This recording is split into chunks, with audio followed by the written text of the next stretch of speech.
am State Representative Melissa Sargent, and this is what's happening in 321 West. I had an amazing week this week where I was able to sit down and talk with child care directors from all over the state of Wisconsin, and we were able to discuss what it is that we can do to support our children, our future. I also had the opportunity to tour Truex Field.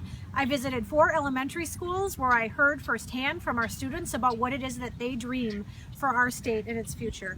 I toured an innovative mental health facility in the state, and I also sat down and had a meeting with a number of different stakeholders on pieces of legislation that I'm working on in order to be unapologetic and progressive and make sure that Wisconsin really is a state for all of us.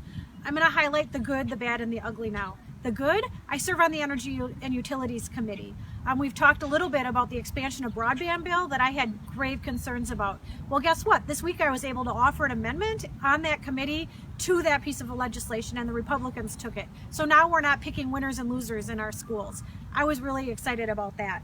The bad, Governor Walker and his Republican colleagues are asking for a waiver from the federal government that will allow him to drug test people who are on Badger Care. Quite frankly, that's disgusting. That's not how we take care of one another in the state of Wisconsin. The ugly, there's a number of legislators in our Capitol building that are going after a woman's right to choose yet again, looking to squelch access to abortion and not understanding that that's a real piece of health care that folks need to access, oftentimes in grave crisis.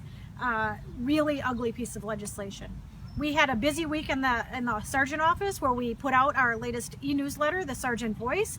We had Sargent satellite office hours, as well as finalizing our next survey that we're going to be walking around throughout the district and talking to people and getting their feedback on work that we're doing and what it is that we can do to help support Wisconsin families.